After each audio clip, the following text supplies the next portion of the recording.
is a little difficult for me to do nowadays because I'm like almost a solid bone now. He's 74, but Mick Mars isn't done shaking the world. Just when fans thought they'd heard it all about Mötley Crüe, he drops a truth bomb no one saw coming. Behind the guitars and the glam was a secret so twisted, so raw, it's left fans speechless. What really happened on those tours? Why did the band fall apart from within? This isn't just another rock story, it's the dark side of fame finally exposed. And Mick, he's finally telling everything. Before the lights, before the chaos, before the fame. There was just a kid named Robert Allen Deal. He wasn't flashy, he wasn't wild. He was quiet, shy, and already living with a kind of pain most people couldn't imagine. At just 14 years old, his world changed forever when doctors diagnosed him with ankylosing spondylitis. It's a brutal disease that slowly fuses the spine, stiffens the joints, and makes even the smallest movements feel like fire. For most people, that kind of news would be the end of any dream.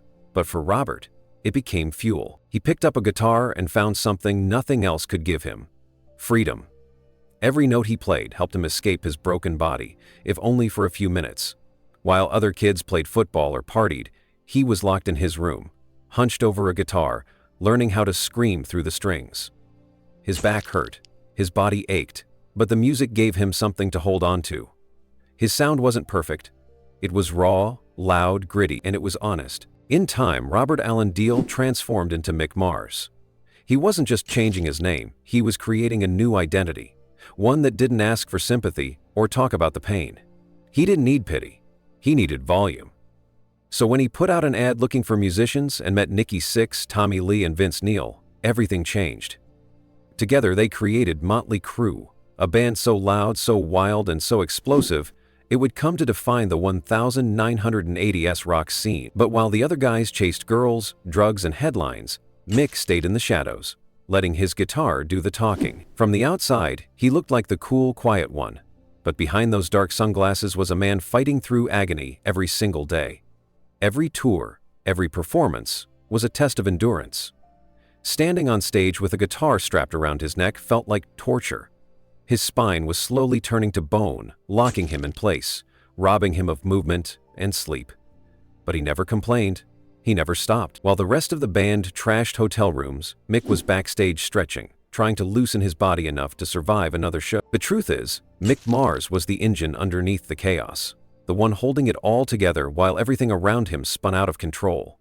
He wasn't in it for fame or parties. He just wanted to play. His riffs gave Mötley Crüe their edge, their fire. And yet, most fans never knew what he was sacrificing just to stay on stage. He hid his pain behind silence, and for 40 years, he played through it, quietly, faithfully, and without fail. When I was a kid, and I knew what I was going to do this, right? Be a musician, but when I saw like a lot of the old people on there, I go like, what's Grandpa doing? You know, but that vibe of the bands from 80s and 90s and 70s, like the Stones, and 60s, like the Stones, it's like you don't really think about that so much because most of your crowd grows up with you. You know? He wasn't the face of the band. He didn't dominate interviews or tabloids. But without Mick Mars, there would be no Mötley Crüe. His battle wasn't flashy. It wasn't public. It was personal. And every time he walked on that stage, he was proving something. Not just to the crowd, but to himself. That no disease, no pain, no amount of suffering could take away what music gave him. Mick's story was never about the spotlight. It was about survival, about grit, about choosing music over misery every single day. While the rest of the world saw a rock god, he was quietly holding his broken body together with nothing but sheer will and the love of his craft. That was the real Mick Mars, the man behind the riffs, behind the silence, behind the fame. For decades, Mick Mars stood on stage through pain most of us can't even imagine. He played through fire in his spine, the grinding of fused bones, the slow betrayal of his own body. And yet, when the day finally came for him to say enough, he didn't expect to be pushed out like yesterday's news. But that's exactly how it felt. In 2022, Mick announced his retirement from touring. At 71, he simply couldn't do it anymore. The pain was too much. His body had been warning him for years, and now it was shouting. He needed to step back. But for Mick, it wasn't quitting, it was surviving. He had given Mötley Crüe everything. 40 years of shows, riffs, and sacrifice. He thought he'd walk away with honor, with respect.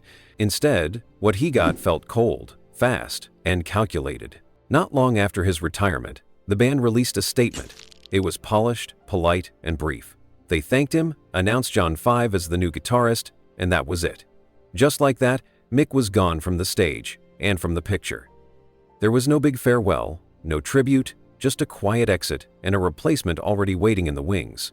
For fans, it was a shock, but for Mick, it was something worse.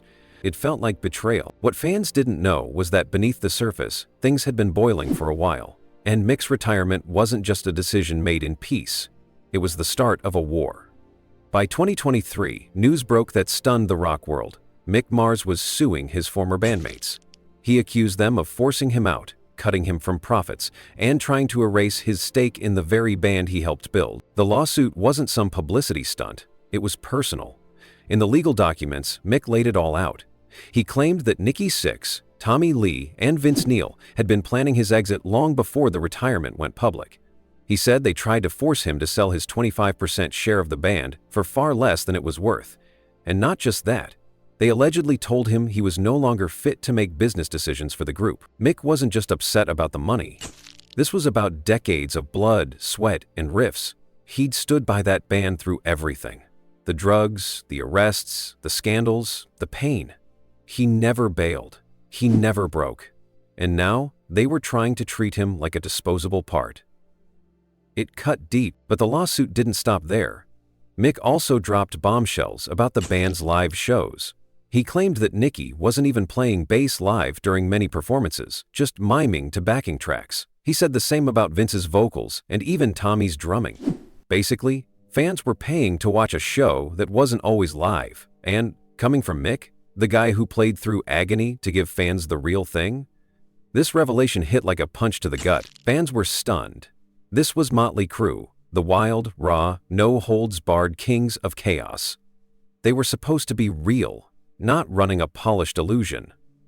Mick's words made people question everything. Had they been lied to?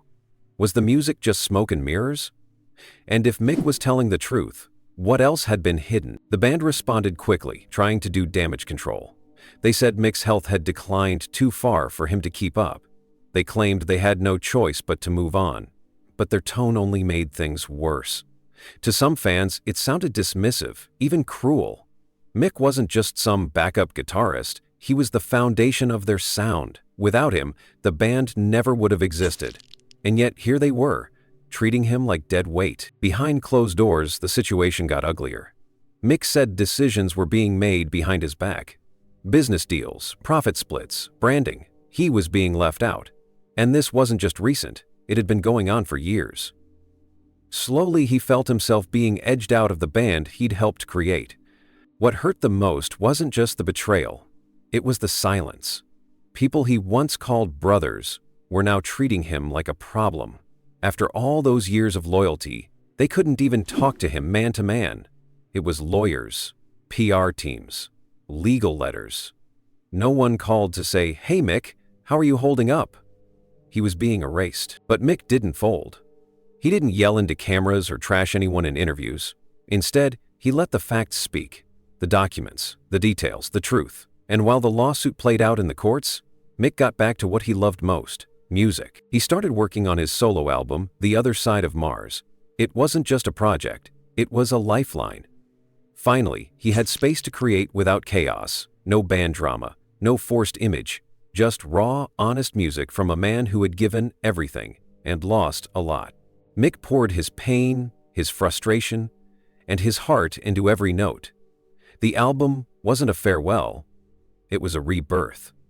When it dropped, fans were floored. It was heavy, haunting, and powerful. It reminded the world who Mick Mars really was. Not just a guitarist, but an artist, a fighter, a survivor. The rift between Mick and the band may never heal. The lawsuits might drag on, but one thing is clear. Mick Mars found his voice. After years of silence, after decades of playing through pain and swallowing his frustration, he finally spoke up. And in doing so, he reminded everyone that real strength doesn't always scream. Sometimes, it just quietly refuses to be forgotten. For most of his life, Mick Mars had been the quiet force behind one of the loudest bands in rock history. While the rest of Mötley Crüe spun into chaos, parties, arrests, overdoses, he stood in the shadows, steady and silent, grinding out the heavy riffs that defined their sound.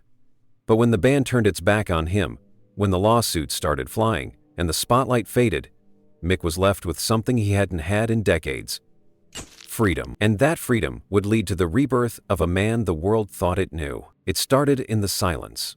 No more tour buses, no more stage lights, no more pressure to be what the band needed him to be. For the first time in years, Mick could actually breathe. And even though his body was still battling ankylosing spondylitis every day, his spirit wasn't broken. If anything, it was waking up. He didn't want revenge. He didn't want to trash anyone. He just wanted to make music again. But this time on his own terms. So he picked up his guitar, not as the guy from Mötley Crüe, but as Mick Mars, the man, the artist, the survivor. And he started writing. What came out was raw, emotional, honest. He wasn't trying to chase a trend or recreate some 80s sound. He was telling his story.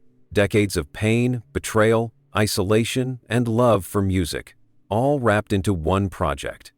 That project became his first solo album, The Other Side of Mars. This wasn't just an album. It was a declaration, a line in the sand. Mick was done playing a supporting role in someone else's story. Now he was finally writing his own, and the sound? It hit hard. It was heavy, dark, and gritty. Exactly what fans wanted, but more importantly, exactly what Mick needed.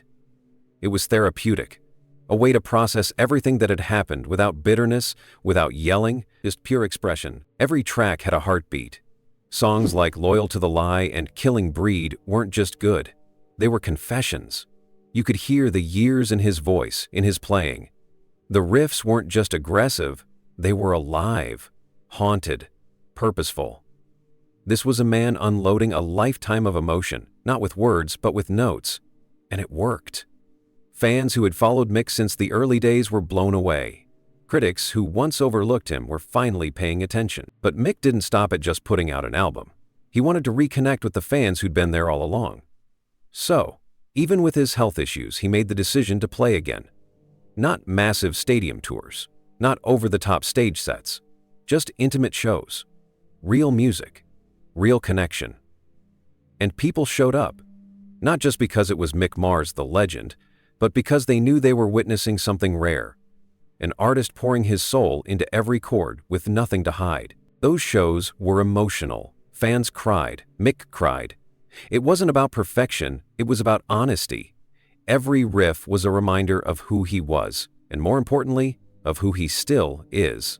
Behind the scenes, Mick surrounded himself with a team of people who believed in his vision. No egos, no drama, just musicians and producers who respected what he had to say and how he wanted to say it. In the studio, Mick was meticulous. He wasn't looking to just fill a track list. He wanted every song to mean something, to feel like it belonged. The sessions were long and sometimes painful, but for Mick, they were healing. Finally, he had control. Finally, he wasn't being told to play louder, faster, or in someone else's style. He was just being Mick. And in that space, he thrived. The Other Side of Mars became more than just a music project. It became his second act, a reinvention not built on flash or nostalgia, but on authenticity. Mick had nothing to prove, and that's exactly why the album worked. It wasn't trying to be Mötley Crüe. It was something entirely different, something honest, something human. As word spread, the album started gaining momentum. Interviews followed, podcasts, articles. Suddenly, Mick Mars was front and center, not because of scandal, but because of substance. And in a world full of overproduced, algorithm-driven music, what he was doing felt refreshing. Real. Younger musicians started reaching out, not because he was famous, but because he was fearless. Mick didn't sugarcoat the music industry. He didn't pretend his journey had been easy. He talked openly about pain, about sacrifice, about being pushed aside. But he also talked about staying true to yourself, about never letting go of what makes you feel alive. His words mattered. They carried weight, and slowly, a new kind of legacy began to form. Not one built on wild parties or tabloid headlines, but on mentorship, resilience, and truth. Mick Mars, the man who used to stand in the shadows of chaos, was now leading by quiet example. He wasn't just back, he was finally seen. Of course, the health battles didn't disappear. There were still days when getting out of bed was a war. But even on those days, Mick found a way to keep going. The pain never stopped, but it also never silenced him.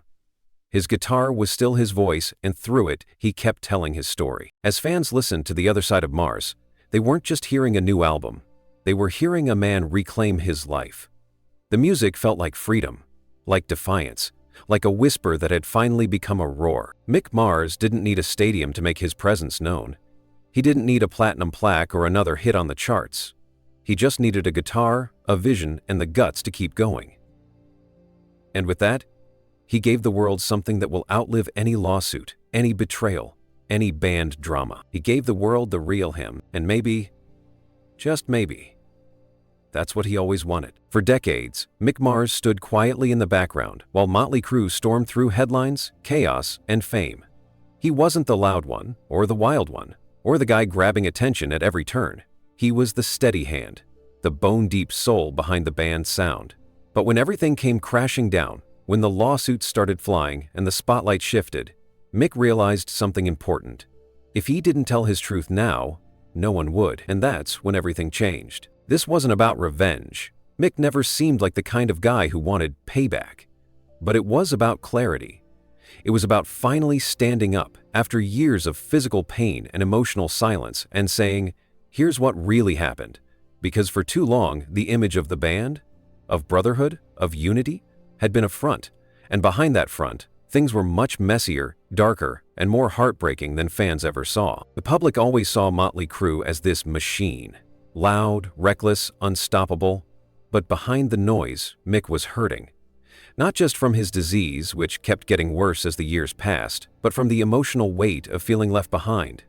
When the band replaced him so quickly after he announced his retirement, it didn't feel like respect. It felt like being erased. As if all the years of suffering on stage, pushing through shows when his body was screaming, had meant nothing, and that cut deep. Mick had been the backbone of the band, literally holding the music together when everything else was falling apart. But when it was time to slow down, to take a breath, the band didn't offer him a soft landing. Instead, they pushed him aside, and worse, they tried to cut him out of the financial side too. That's when Mick made the decision to sue. Not just for money, for truth, for dignity, for everything he had given to them without ever asking for much in return. When the lawsuit hit the headlines, people were shocked. But the more you looked at the details, the more sense it made.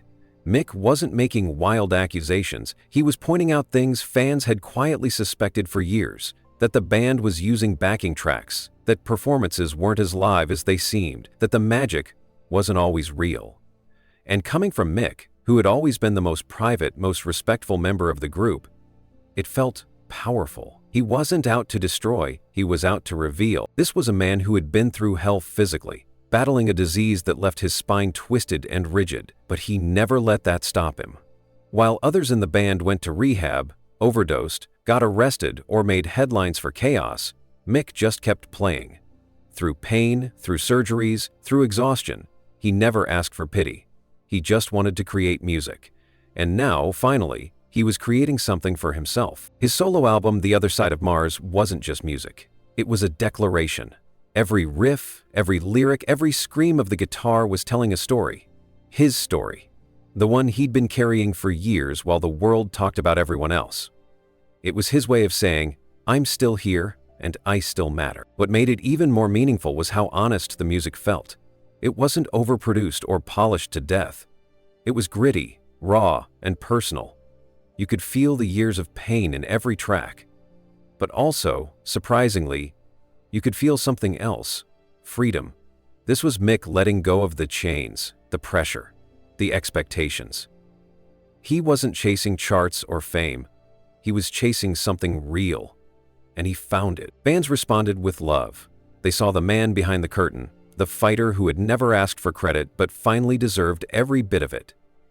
And as more people listened to the album, something shifted. Mick's legacy, once tied completely to Mötley Crüe, began to evolve. Now, he wasn't just a member of a famous band. He was something bigger. He was a survivor, a storyteller, and an artist in his own right. Through it all, Mick stayed grounded. He didn't go on rants, he didn't burn bridges in the press. He let the music do the talking. And when he did speak, it wasn't with venom, it was with honesty. That's what made his story so powerful. He wasn't trying to tear anyone down. He just wanted people to see what he had really lived through.